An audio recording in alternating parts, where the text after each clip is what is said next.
Thinking Media in association with Boxro. Delighted to be joined by teenager. I'm going to say teenager because I just feel like you're maybe older than you are.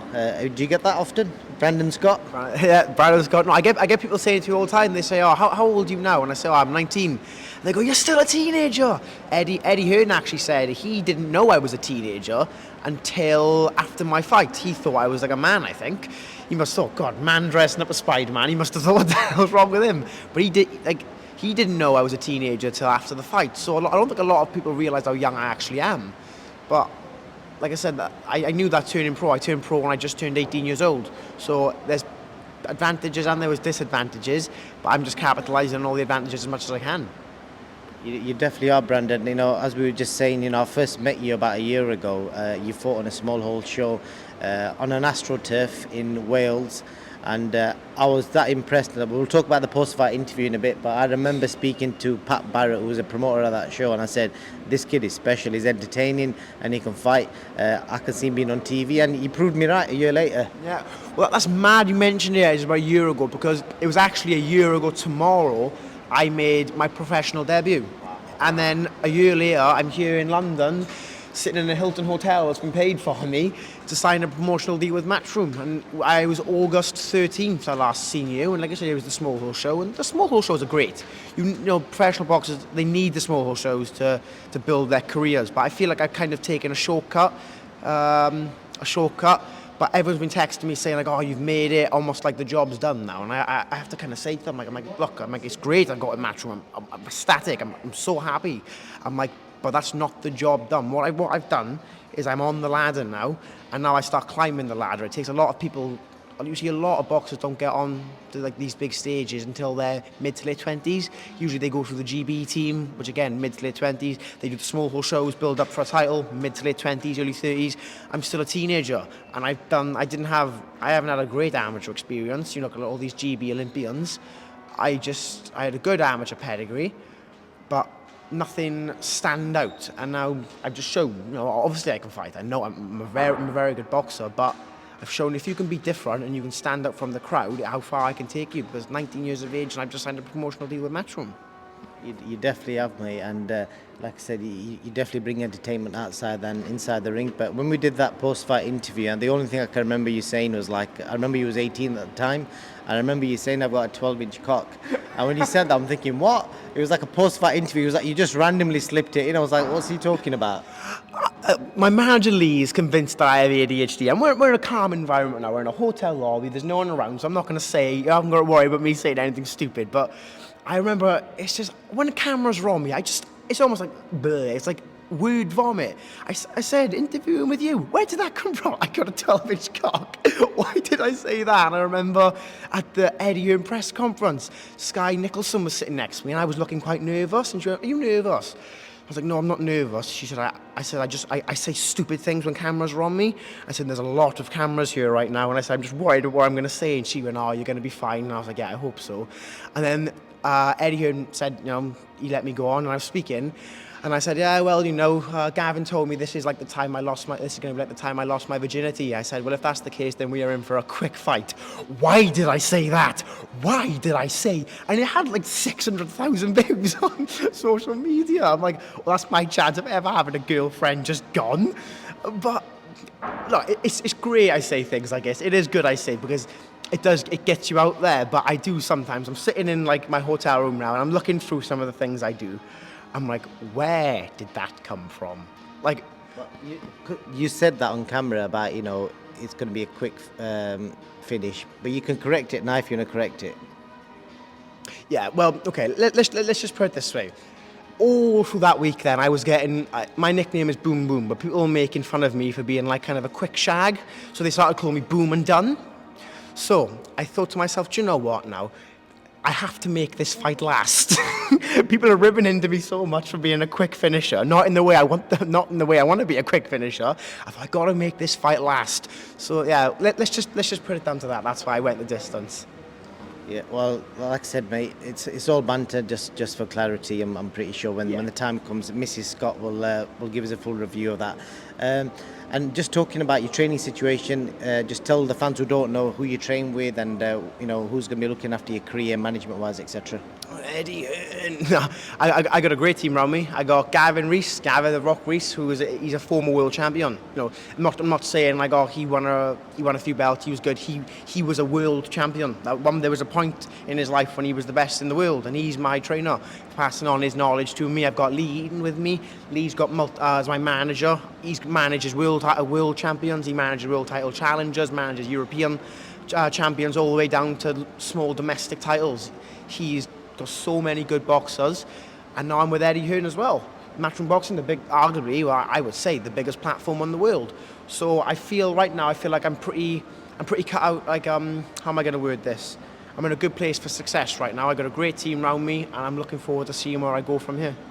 Well, you definitely have got a brilliant trio behind you. You've got Gavin Reese, Lee Eaton and Eddie Hearn, 3 people. I'm sure they'll give you every chance to succeed in boxing. So you're 19, Brandon, so just tell us, I'm curious, I bet you've had have you worked before? Have you had a job, like a day job or any part-time job? Yeah, I didn't quit boxing at one point, but I had to put it on the back burner because before I went full boxing, I had 2 jobs.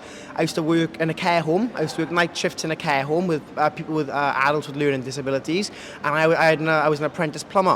I worked that in the day, boxing kind of in the evening, and then the care home in the night. And I was a bit fed up with the amateurs. The amateurs was never cut out for me, so I said, I'm just going to put it on the back burner for a minute. And Mano Lee took me up to Gavin's. He made me go up to Gavin's. So I went up to Gavin's, and I just loved it. There was no introduction period. I walked in. I think someone kegged me within 20 seconds of walking in the gym for the first time. I was like, we're all like best friends there. But yeah, I don't want to say I didn't like my jobs, because I did genuinely enjoy my jobs. They were good, but it wasn't my dream.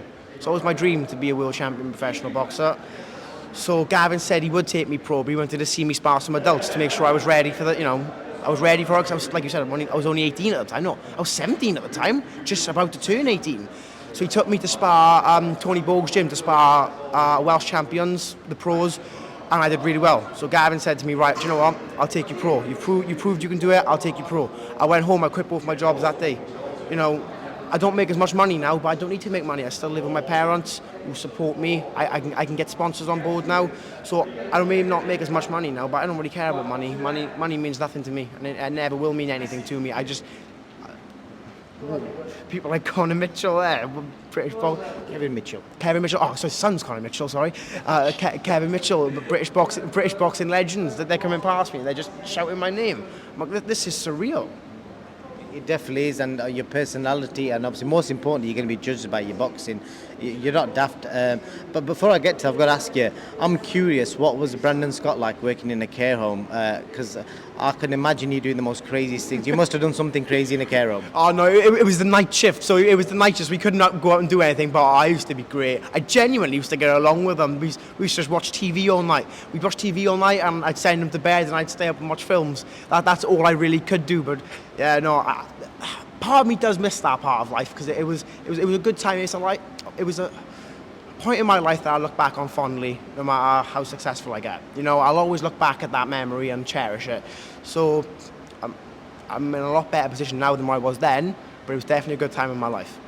That's incredible what you've done in 2 years, from going from that to this. It's truly remarkable, and now you got yourself a matchroom deal. You've been pestering Eddie, you've been rocking up at events and doing some crazy shit.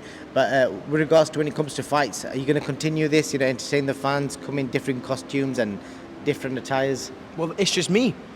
This is me now. I appreciate I'm with Matchroom now, and people seeing a lot of the fight week antics I did, dressed up as Spider-Man, saying stuff at the press conference, Superman, Cobra Kai. But if you go back and look, you were there. When you see me in the Small Hole show, I walked out as Darth Vader with a lightsaber. It's in me. It's in me. I want to entertain people. I want to put a smile on people's faces. That's what I want to do. So why the hell would I stop now my foot's in the door? I've got plenty more stuff up my sleeve. Don't you worry about that. You definitely have, Brandon. And how are you going to deal with the fact that when you add all these eyes on yourself, when you're doing all this sort of stuff to entertain the fans, because it is different and I love it personally, if you look poor in the ring, if you have a shit night, you are going to get everyone bombarding you with all sorts of nonsense. Are you prepared for that? Yeah, pressure makes diamonds. I've had haters all my life. When I was 15, I had someone send a report into WABA, the Amateur Boxing Association, that were running everything. I had a letter. Someone sent a letter into them to say I was paying judges when I was 15. You know, I've had it all my life because I had a lot of media attention by like ITV, BBC when I was younger. Leighton, can you not see him doing an interview here? Right. He's a superstar now, Lee. Who do you think you are, but? No, but I've had hate all my life. It's nothing new to me. I don't really care. You know, I wouldn't do things like this if I cared what people thought of me. I'm just here for a good ride. I love that about you, Brandon. And just to finish off, I bet you've had some crazy life experiences here already at 19, because just the way you are. Just share something random with us that you've not shared with anyone before that might make somebody watching this laugh. I've had crazy life experiences. I've seen someone get mugged in Russia. When I was there for the Europeans, I seen someone get mugged in Russia. What happened? Well, me and my friends, after all the boxing, we all went to get a pizza in the town, like 3 a.m, and there was some little Russian guy chatting like meh, meh, meh, meh, and some big Russian guy looks up at him and just open palms him on the nose, and he just falls to the floor. And then we all left. I'm not going to go and get involved in that. Skinny little 5'3" me at the time, so I left that. I've had Serbian girls try to steal my passport when I'm in the country. What were you doing with Serbian girls? Well, no, I boxed I was with the Welsh team, so we always boxing internationally, and all these like, you know, the Serbian girls, they see us foreigners and they think, oh yeah, you know, they want to get out of the country, don't they? So they were coming up to us and they were like, oh, where's your passport? And they wanted I don't know why they wanted my passport, but they were like, oh, give me your passport. Have you got money? And I was looking at them, I was like, yeah, for you, I got some money. But 19 years old, I got so many life experiences, and the great thing is I got so many more to come. I live such an adventurous life. I live such a good life, very yo-yo-y, very up and down, but it's a very exciting life, and I love it. Brandon, it's going to be an exciting journey. I wish you all the best, and we'll keep a close eye on your career, mate. And well done, man. Well done for getting your dream started. Thank you very much. My name's Brandon Scott, and I won't do that to you again. I won't do that to you again. What's your IG, by the way? Just fans can follow you on Instagram. My Instagram is brandonscott.0. It was Brandon Scott 69 24/7, but I thought, oh God, I best change that a little bit. So I just got brandonscott.0. All have me on there. You should have kept it, because that's quite a funny username. Funny name, yeah, I know. But no, look, you got to be a bit careful now. But look, brandonscott.0, have me on there. Plenty of entertainment for you all. Good man, Brandon Scott. Appreciate your time.